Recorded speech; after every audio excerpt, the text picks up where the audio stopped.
Au sommaire de cette édition, Ferdinand Kambere déféré au tribunal des grandes instances de Kinshasa pour tentative de meurtre. L'affaire a été renvoyée au 24 janvier. La 4e édition de la journée scientifique de la promo forte a été organisée le week-end dernier à Kinshasa. Vous êtes amoureux du droit? Vous aimez la justice équitable? Bien, suivez la grande édition du JT des droits humains sur nos chaînes partenaires et sur YouTube. Tapez JT des droits humains. Ce n'est pas tout. N'oubliez pas de vous abonner et d'activer l'icône de notification pour ne rater aucune de nos publications. Après les titres, place au développement, mesdames et messieurs, bienvenue.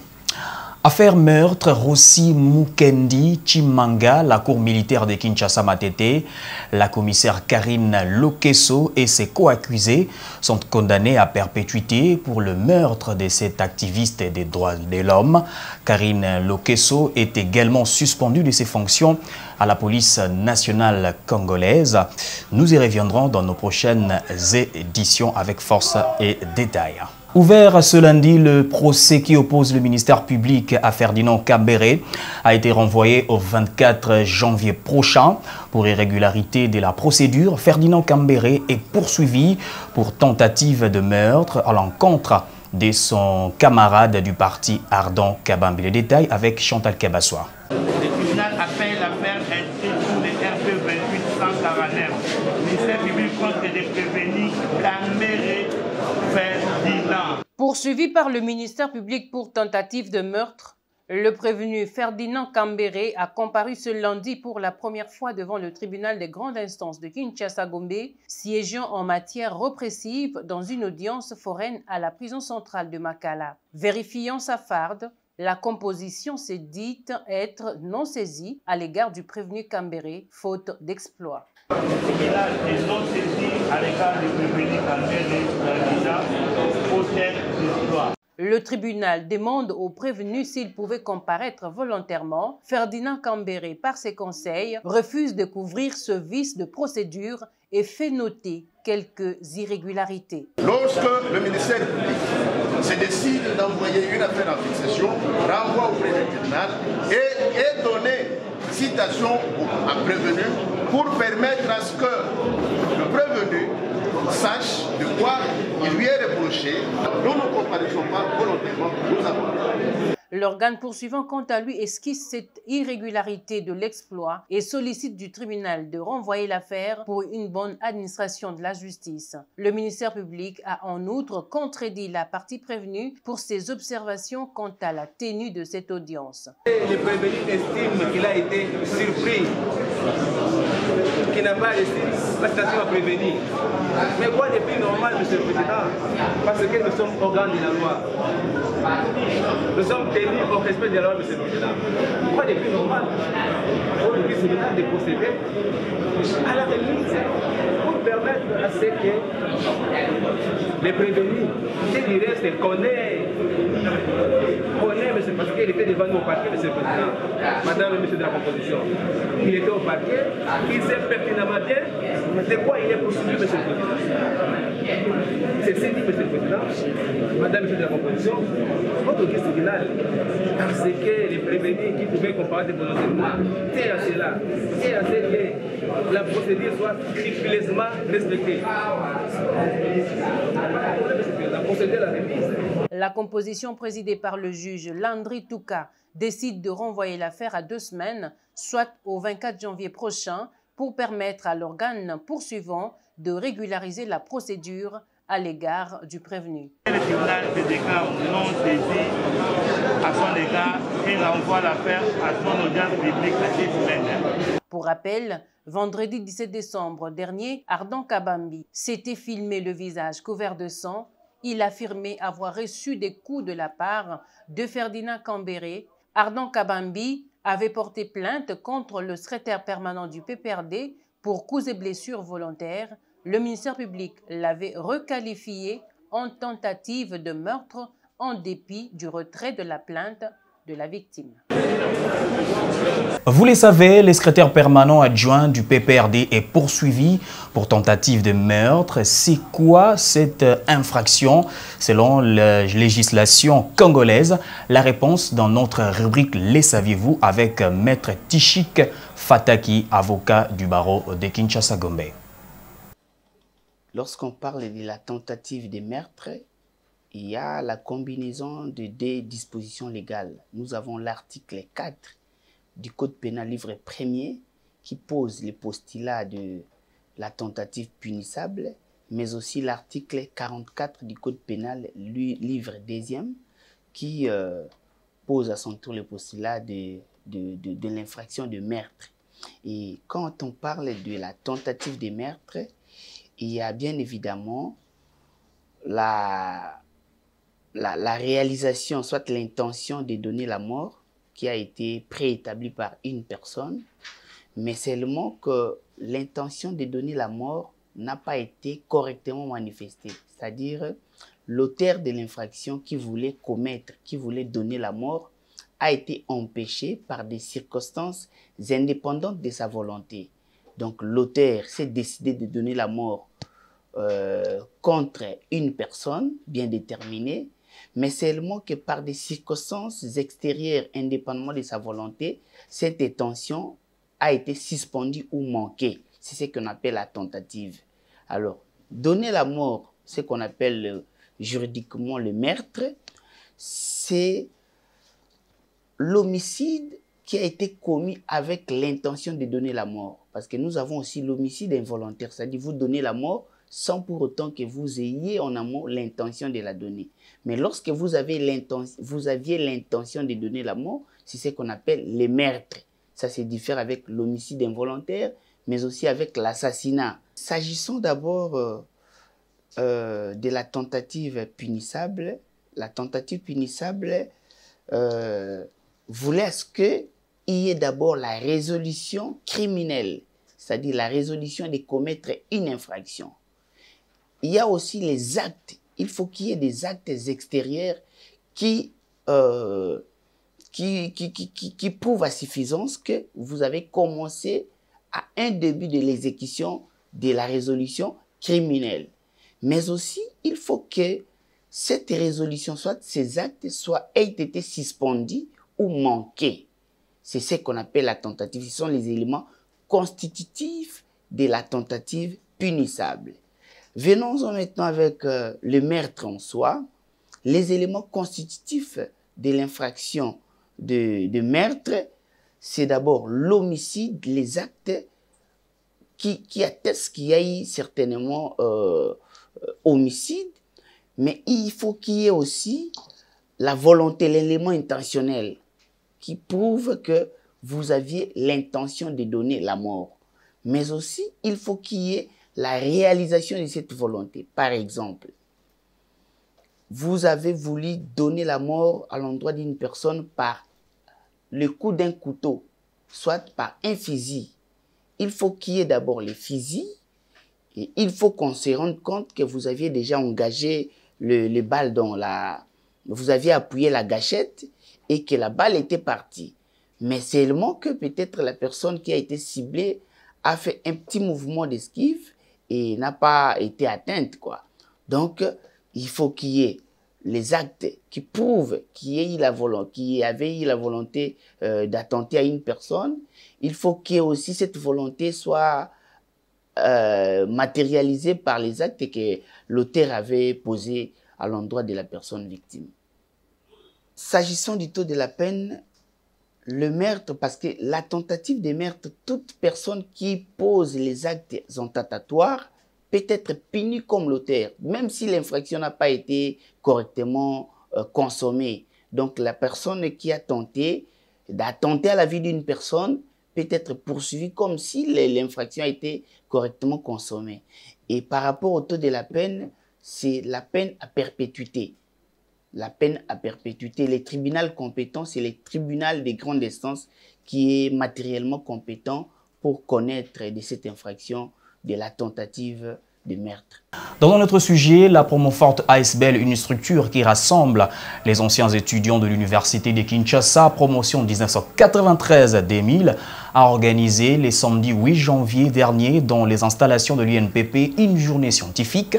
Le thème abordé au cours de cette journée scientifique témoigne son caractère purement scientifique. Plus de précisions Dans ces reportages signés Merlin Kamalandwa et Nyonche Mafuta. La salle Sagata Ogota de l'Institut national des préparations professionnelles a vibré le samedi dernier au rythme de la journée scientifique organisée par la Promoforte ASBEL. Plusieurs thèmes enrichissants ont été abordés au cours de cette journée. Patrick Kayembe, directeur général de l'INPP, a exposé sur le fondement de la cotisation à l'INPP et la procédure de recouvrement. Le code d'investissement, 20 ans après, a été abordé par Antonin Kinzo, directeur général de l'ANAPI. L'entrepreneuriat en République démocratique du Congo, défi et enjeu, par Ezekiel Bidoya. L'état des droits face aux aspirations du peuple congolais a été abordé par Maître Toussaint Alonga. Et la corruption dans la justice était le thème de Maître Jeannette Mouchia. Je pense que la question de la corruption dans la justice de notre pays est très fondamentale.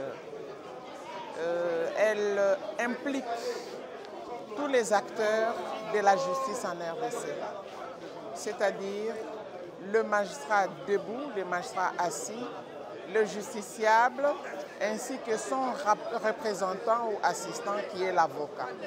Donc tous les acteurs de la justice sont impliqués dans cette affaire de corruption.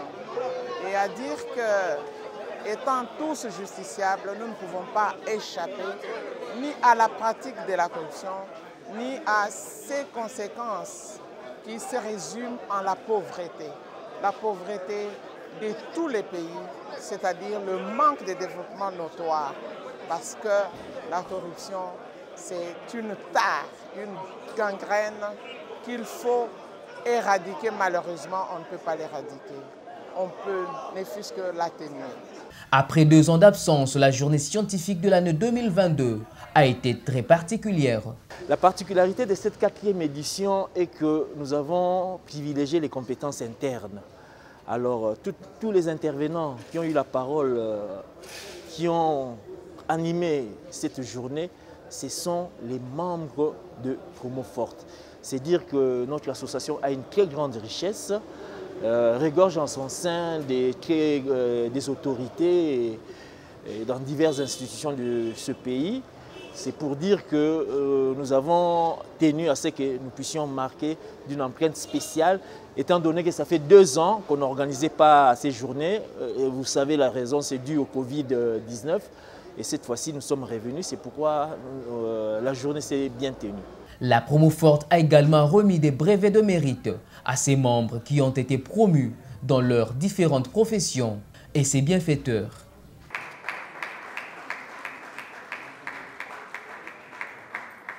Un brevet de mérite a été également remis à titre posthume à Maître Gaston Kabwa Kabwe Tété, président de la Promoforte décédé. C'est sa veuve qui a réceptionné cette récompense. Notons que la Promoforte ASBEL est une structure qui rassemble les anciens étudiants de la faculté de droit de l'université de Kinshasa. Promotion 1993-2000. Restons toujours dans ces registres. L'école des investissements en République démocratique du Congo, 20 ans après, ces thèmes qui avaient été abordés par Anthony Kinzo, directeur général de l'Agence nationale pour la promotion des investissements à ANAPI. Oui ou non, l'école des investissements est encore compétitif? Il répond à cette préoccupation. Mais dans le code des investissements, il y a une certaine limitation qui existe là-dessus. Selon Antonin Kinzo, les codes des investissements restent encore compétitifs, mais il existe quelques éléments qui plombent la République démocratique du Congo en termes d'investissement. Je pense que la science, elle est dynamique. Et tous les jours, lorsque les uns et les autres sont en train de pouvoir s'arrêter, on s'interroge en disant qu'avons-nous fait de bon et qu'est-ce que nous pouvons faire encore en mieux? Et c'est pour ça que même les grands scientifiques se posent la question de savoir est-ce que je ne peux pas remettre en question la théorie que j'ai eue avant? Et ça, je pose ça comme principe. C'est la raison pour laquelle, lorsque moi j'ai dû intervenir sur la partie ANAPI en parlant du code des investissements, 20 ans après, qu'est-ce que nous sommes devenus? Il est important de s'interroger, de savoir est-ce que le code des investissements est encore et toujours compétitif? Et qu'est-ce que nous devrions faire pour que nous puissions nous dire qu'il soit compétitif ou qu'il soit meilleur? Dans la question d'investissement, nous retrouvons de manière induite l'entrepreneuriat, nous retrouvons de manière induite la croissance d'un pays, nous retrouvons de manière induite le budget d'un pays, nous retrouvons de manière induite le développement des différents secteurs. Et maintenant, je reviens à vos questions en disant qu'est-ce que nous pouvons faire pour qu'on puisse sortir la question. La première chose, c'est la vision. La vision à un niveau beaucoup plus élevé, et nous avons la vision. Pour le directeur général de l'Agence nationale pour la promotion des investissements ANAPI, si la République démocratique du Congo veut se développer, il faudra exécuter correctement le programme du développement de 140 territoires. Nous avons aujourd'hui un ambitieux programme de développement de 145 territoires qui est un ambitieux programme de développement des communautés, qui est un ambitieux programme de développement économique de notre pays. C'est le développement à la base. J'ai toujours dit, moi, que notre pays partirait du développement des provinces. Et ça, c'est une réponse. Donc, il y a un projet, donc il y a un programme, donc il y a une cohérence. La deuxième, c'est la loi et la fiscalité tout autour de ça. Est-ce que les lois et les fiscalités s'adaptent à ça? Oui. La troisième, c'est le personnel, donc le capital humain. Vous et moi. Quel est l'état d'esprit que nous avons? Quelle est la qualité de l'éducation? Quelle est la qualité de la formation? Quelle est la qualité des scientifiques que nous devrions avoir? Anthony Kinzo, directeur général de l'ANAPI, intervenait à la journée scientifique organisée par la Promoforte Asbel le samedi 8 janvier 2020. Pour Maître Stéphane Keza, cette journée a été utile pour les réseautages. Cet avocat a tout de même formulé quelques recommandations en ce qui concerne l'organisation. Je dirais que la journée a été utile à deux niveaux, en ce qui me concerne, ou en ce qui nous concerne de façon générale. C'est que dans un premier temps, il est toujours important pour des amis, pour des collègues, n'est-ce pas, de se retrouver. Ça ranime un peu ce lien d'amitié, ces liens de fraternité, en tant que membre d'une même promotion et ayant connu tous les déboires de l'université. Donc ça, c'est la première importance, c'est que ça permet à ce que l'on se retrouve, des amis avec qui on s'est vu il y a très longtemps. C'est très important et ça raffermit notre communion. Dans un deuxième temps, la journée a été importante en ce que elle nous a permis, elle nous permet toujours de pouvoir, n'est-ce pas, recueillir un certain nombre d'informations, un certain nombre de connaissances sur des secteurs bien déterminés qui ont fait l'objet des différents thèmes qui ont été développés en ces jours. Je voudrais émettre un vœu en ce qui concerne l'organisation, c'est que la journée elle est intitulée « Scientifique ». Et donc, c'est une 4e édition, figurez-vous. Mais le constat est qu'il ne faut pas que le caractère scientifique se limite au niveau des exposés.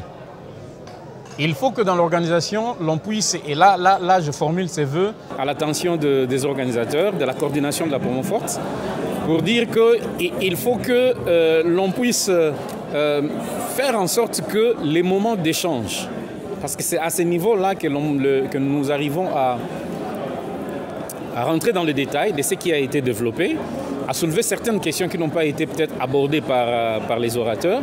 Et donc, il faut donner l'occasion, permettre à ce que le moment d'échange puisse prendre suffisamment du temps. Je souhaiterais peut-être qu'on réduise le nombre d'intervenants, mais qu'on laisse suffisamment du temps dans les échanges. Dans le reste de l'actualité, dans les soucis de témoigner son amour envers les enfants dits de la rue, l'ONG Cris des femmes a organisé à leur intention un repas de cœur ce dimanche 9 janvier au siège de l'UMCA.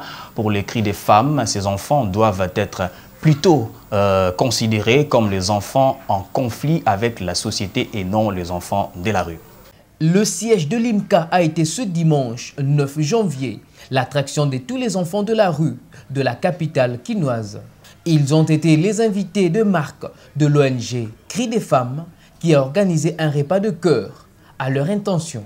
Cette activité s'est inscrite dans le cadre des festivités de fin d'année. L'ONG Cris des femmes n'entend pas qualifier ces enfants d'enfants de la rue. Nous avons eu l'initiative de témoigner de l'amour envers ces enfants que nous rejetons pour prétexte qu'ils sont sorciers, ils sont koulouna. Mais non, en réalité, c'est nous, les auteurs de leurs actes, de ce que ces enfants ici sont victimes de des faits sociaux. Par leurs témoignages, vous avez remarqué que ces enfants sont victimes des faits sociaux. Voilà pourquoi nous refusons pour qu'on les appelle les enfants de la rue. Parce que la rue ne donne pas naissance aux enfants. Nous luttons pour que l'amour soit transmis aux enfants, de ce qu'ils comprennent que leur vie n'est pas limitée, ils peuvent gagner autrement la vie. Ces enfants en conflit avec la société se sont retrouvés dans la rue pour des raisons diverses.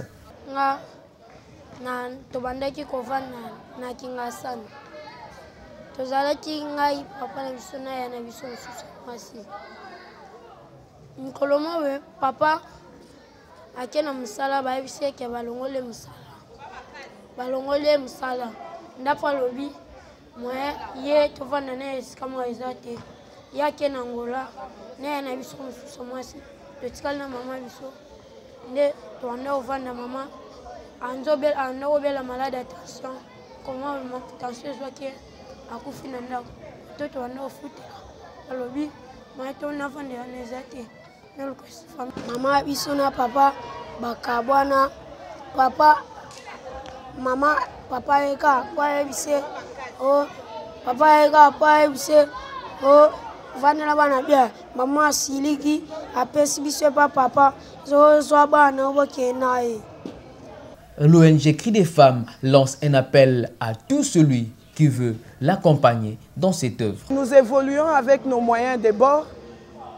Mais nous tendons la main, comme nous avons dit, nous tendons la main à ceux-là qui peuvent venir nous accompagner dans cette lutte. L'objectif de cette réception était de témoigner l'amour vis-à-vis de cette catégorie de personnes afin qu'elles ne se sentent pas abandonnées par la société. Vous ne le savez peut-être pas, les activités concernant les rapatriements de la relique de Patrice Emery Lumumba auraient dû commencer le samedi 8 janvier dernier et les rapatriements proprement dit devaient avoir lieu le 17 janvier prochain. Cette cérémonie n'aura plus lieu plus tôt. Selon les autorités congolaises, le report est dû au contexte sanitaire mais également au retard pris dans l'aménagement du site qui doit accueillir cette relique. Pour en parler, nous sommes en ligne depuis Paris en France.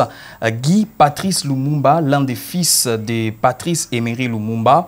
Guy Patrice, bonsoir. Dites-nous comment avez-vous apprécié cette décision? Les raisons avancées sont-elles fondées? Je suis, moi, très content que la relique ne puisse pas retourner parce que ça a été mon combat et ma victoire que je savais depuis longtemps.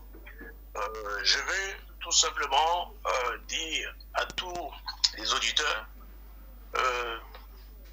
que nous avons, nous en tant que fils Lumumba, on nous a trouvé, tu comprends les documents, donc il y avait un chercheur, il était flamand, dans les années 70, en 70 ici chez nous, il a commencé à faire ses recherches et il tombait sur les documents qui retraçaient les autorités belges qui ont planifié la descente du Congo aux enfers et l'assassinat de Lumumba. Ils m'ont appelé, je dis bien moi, pour dire nous allons vous donner les éléments pour que les Congos déposent plainte contre la Belgique. Et vous avez toutes les preuves dedans. Mais la loi belge spécifie il faut seulement que ce soit des descendants directs de la victime. Donc, il n'y a que les enfants de Lumumba qui peuvent déposer plainte au nom de leur père, mais c'est la plainte d'un Congo. Et après les enfants de Lumumba, les gouvernements congolais aussi suivent et déposent plainte et demandent des dédommagements conséquents. Voilà, donc j'éclaire cela. Nous avons déposé donc cette plainte en 2011. Ils se sont montrés que la plainte serait pas recevable. 2 mois plus tard, vraiment, la justice belge a fait son travail et cette plainte, ils l'ont déclarée recevable. Le président Tshisekedi qui devient président, au nom de la République démocratique du Congo, il doit nous suivre et demander de déposer plainte. Et ce qui m'a été dit, c'est du gros nom, il doit demander 300 milliards de dollars de dommages et intérêts au nom du gouvernement congolais. là j'éclaire. Mais silence, maintenant, quand l'histoire de la relique est venue, c'était en 2016. C'est un sous-problème, tu vois, un tout petit problème. Parce que la personne qu'on a assassinée, il y a déjà la plainte. Donc on ne peut pas détacher la relique par rapport à cela. Alors là il saute. Il saute là-dessus. Il veut démontrer au monde entier, c'est grâce à lui qu'il veut que la relique retourne. Et moi, je dis non, il n'en est pas question. Il faut que le gouvernement, c'est pas le parti civil. Donc, ce n'est pas parce que tu es président et tu prépares ta campagne et tu veux en faire la récupération politique. Et je m'étais opposé que cela ait lieu le 30 juin 2021. C'est date de l'indépendance, on ne peut pas saboter cette date pour cela. Lui-même déclare le oui, c'est festivité, bon, disons, les cérémonies, ce serait du 8 au 17 janvier de cette année. Il est venu voir les Belges pour discuter avec eux comment la Belgique doit effacer l'histoire de Lumumba. C'est là ils ont concocté beaucoup de choses. Ils ont même écarté mes frères et la présidence pour eux. Hein? C'est l'affaire d'Étienne Tshisekedi. On va effacer, on va l'honorer, on va le mettre au Panthéon.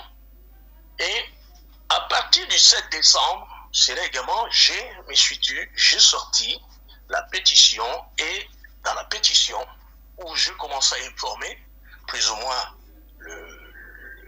les gens du monde et les Congolais que je m'oppose à retour de la relique au motif, tout d'abord, que ce que veut faire le roi au Congo, je le sais et je les détaille. Hein, je les détaille.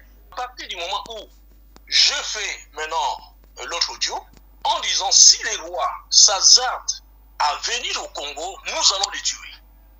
Donc je vais demander aux policiers, aux militaires congolais, à la jeunesse.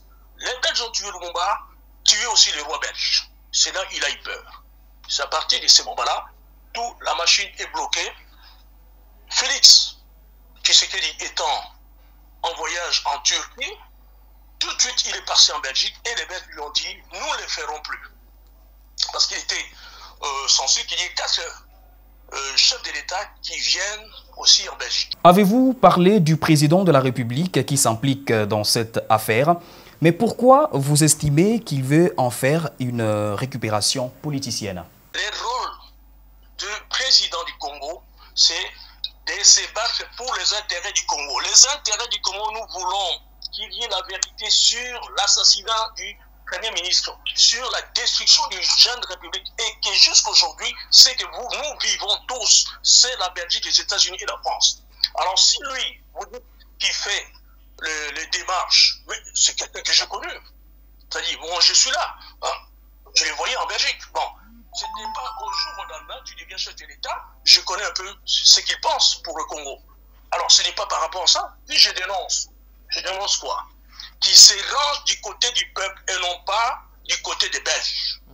Donc la récupération politique, tout d'abord, c'est il s'est déjà proposé candidat à sa propre candidature. Donc tout ce qu'il fait, il voulait plus ou moins prendre le dossier de Lumumba, comprendre, montrer au peuple du monde entier tout d'abord quoi, effacer les déclarations de son père quand il a traité Lumumba de crapaud. Il n'a jamais demandé pardon. Il voulait également déclarer que les Lumumbis ne font rien, mais voici moi je suis venu pour enterrer Lumumba. Est-ce que nous on attend pour enterrer notre père? Alors que le grand dossier est en Belgique, c'est là où on les demande qu'ils viennent. Là, il ne veut pas, parce qu'il va se couper tous ses alliés occidentaux.